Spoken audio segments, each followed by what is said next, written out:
Right now, we are continuing our coverage of breaking news out of the White House. A senior administration official confirming that Attorney General Pam Bondi has been fired.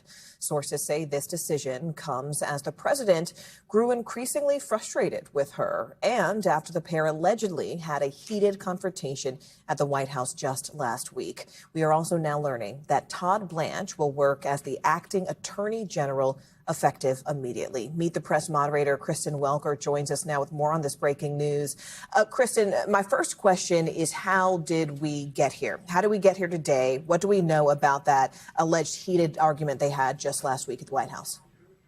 Morgan, good to be with you. Well, first of all, it's notable because, of course, we know that Pam Bondi was with President Trump when he went to the Supreme Court just yesterday to hear those oral arguments on his attempt to try to end birthright citizenship. So the timing of this certainly notable, but this has been bubbling up for quite some time, Morgan. This did not necessarily come out of the blue. We know that President Trump and, quite frankly, some of his allies have been quite frustrated with how Pam Bondi handled the Epstein files matter. We also know that President Trump was frustrated by the fact that he didn't feel as though she was aggressive enough in terms of going after some of his perceived political enemies. So that was at the root of it as well. I remember talking to one of the president's top allies who said there was a sense that she just wasn't very good at the role of attorney general, both from a legal perspective, but also from the perspective of being a spokesperson, being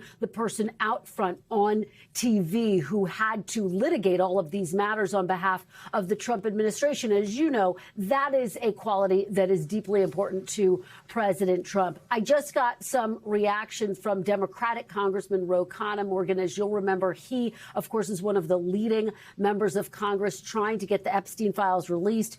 In a text message to me, he said the Epstein files cover-up took down Bondi. Massey and I, a reference to Congressman Thomas Massey and I, have been calling for accountability since she violated our Epstein Transparency Act. We will not rest until the rich and powerful men who abused young girls are prosecuted. So that the reaction from Congressman Ro Khanna, as reaction is starting to pour in to this really stunning development out of the Trump White House. Morgan. Kristen Welker, moderator of Meet the Press. Kristen, thanks so much for the update on this. We thank you for watching, and remember, stay updated on breaking news and top stories on the NBC News app or watch live on our YouTube channel.